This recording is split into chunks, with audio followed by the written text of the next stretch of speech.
And in the studio with me tonight, I have Tonya from the Snoodle in the studio, and she's here to talk about.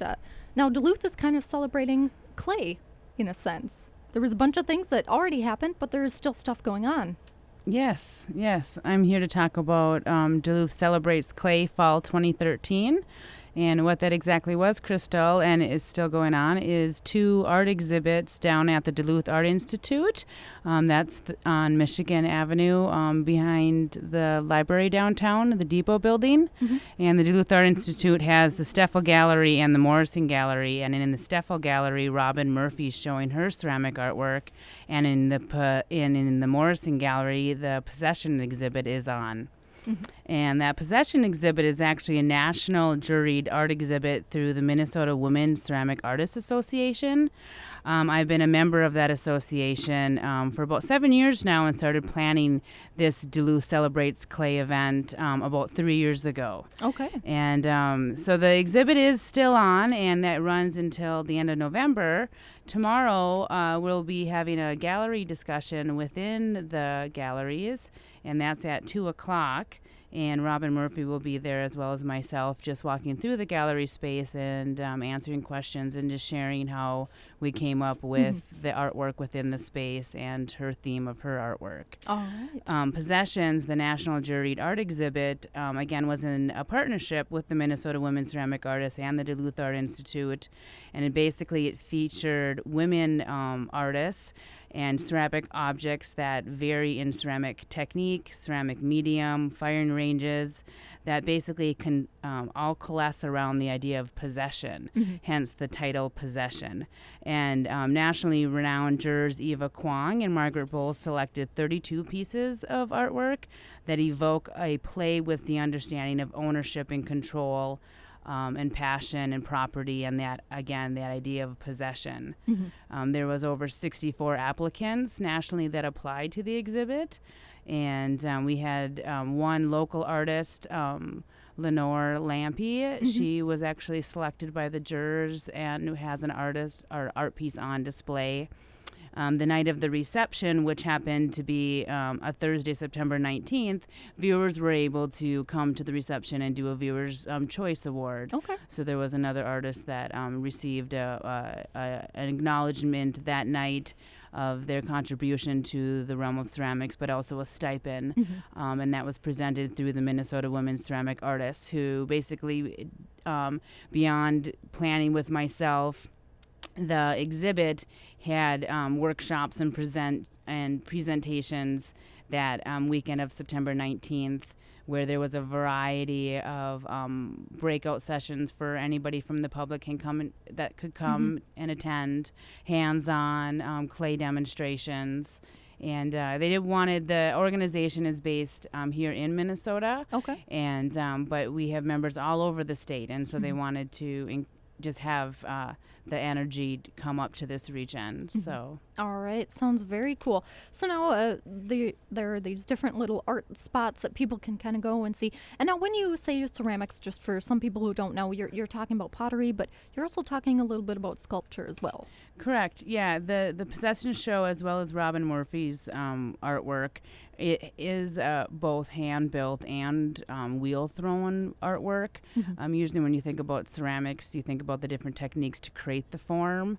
Most functional wares are created on, or I guess you could say that there's equal play of it now, but a lot of understanding of functional wares that is created on a potter's wheel. So it's spun on a wheel to create the form, and then more hand-built techniques, coil, slab, molding would then be used in a construction mode, more of a sculptural-based mode. Oh, okay. So both of those, yes, are represented in the exhibit. So. All right, sounds good. And now if people are kind of interested in going and seeing these places, do you have a website that they can go kind of look at and kind of scope out where they want their day to go? Yeah, you can basically see the information in both spots, the Duluth Art Institute's website and the Minnesota Women Ceramic Artists website. Okay, sounds good. And now, are any of these pottery works for sale?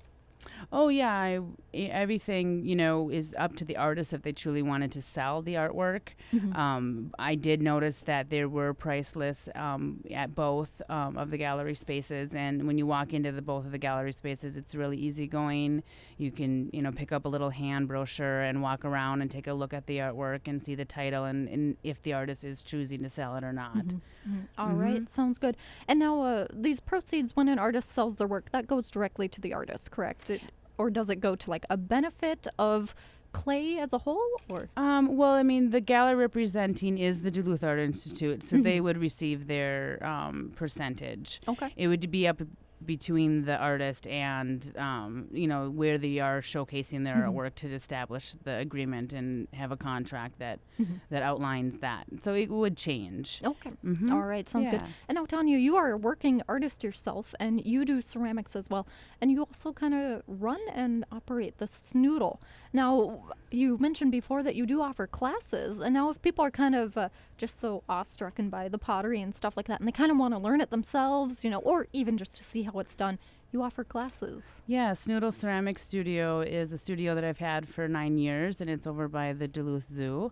And I offer classes all ages. I jokingly say 2 to 102, and I have all the methods. It's a studio where you can come and work on the potter's wheel and learn how to do that, or you can use the hand building techniques to try to do something more sculptural based or something for a garden.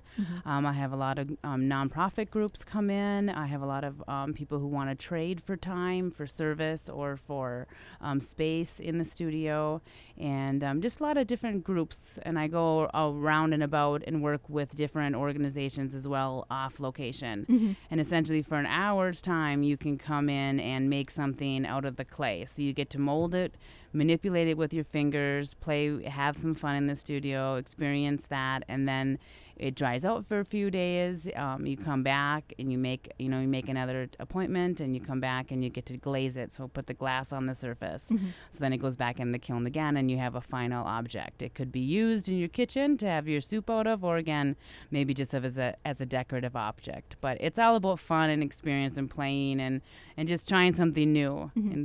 All right, sounds very cool. And now you've hosted an event a couple years running now called Love at the Snoodle. Do you want to give me a little bit about that? Yeah, Love at the Snoodle is a great community event where I invite artists to make a piece of artwork based on the love theme. And that's really left up to the artist. And I have a gallery space as well as my ceramic studio by the zoo there. And that I ask the artists, and they can be making their artwork in many materials: glass, fibers, drawing, photography, sculpture, and they come up with their idea of what love is and make their artwork, and then we all come together and have a big celebration called Love at the Snoodle. So this will be Love at the Snoodle 8th this year, and there's also performance, and there's a puppet show that goes on, and there's music, and there's dancing performers, and there's fire spinners, and it's taken on different themes throughout the years and different types of collaboration projects. So this year's still in the works, but it will be quite the experience. It always has been. Yeah. All right, sounds good. And now if artists are interested in kind of getting involved with that, how can they contact you on that one? Oh, yeah, you can just call me. Call the studio number at 218-310-8903. You can also email me at my first and last name, and it's Tonya Borgeson at hotmail.com. And it's TonyaBorgeson at hotmail.com. So pretty easy. All right, sounds good. So it seems like you have a lot of thinking and planning to do for this year's Love at the Snoodle, but I bet it's going to be a blast. Good luck to you on that. And now, before we go here, and I invite Xander D onto the studio to spin your avant-garde techno, you mentioned something about a pit fire project. Do you want to give a quick mention about that? Yeah, Snoodle right now is working on, if anybody wants to get involved in creating an artwork that is going to be involved in a national pit firing down in Arizona. That is a project that's being worked on right now through my studio. And another thing too, I was thinking about the Facebook is always a nice way to check in with Snoodle Ceramic Studio. Essentially, a community member can get a hold of me. They can come in and make a small object. That object's going to be mailed down to a large ceramic earth firing in Bisbee, Arizona. Okay. And that is going to be, the firing is on October 24th. So we're going to get our packets made by the 10th of October.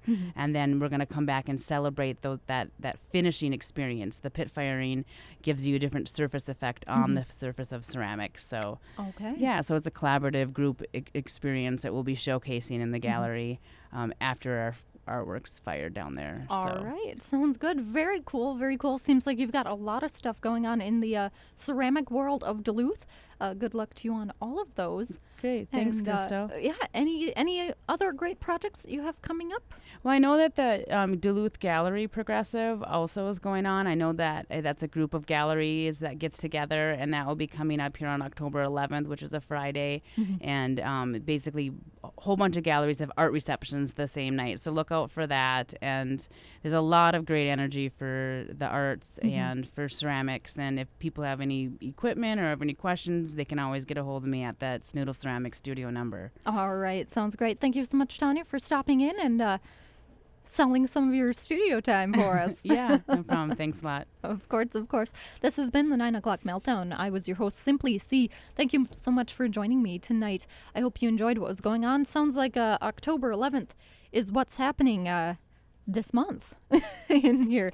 And Xander D is standing by, waiting to take over these airwaves with the avant-garde techno. He's got his beatbox going in his head. So, are you gonna beatbox or jump? No instrumental hip hop tonight. No instrumental hip hop. French house and progressive. All right, I'm waiting for him to explain to me what's going on. So it's strictly French, something. French house. And then it'll probably just get weird later. Okay, all right. French house, and then it'll just get weird. That's a quote from Xander T coming up next here on 91.3 KUWS right here in the lovely town of Superior.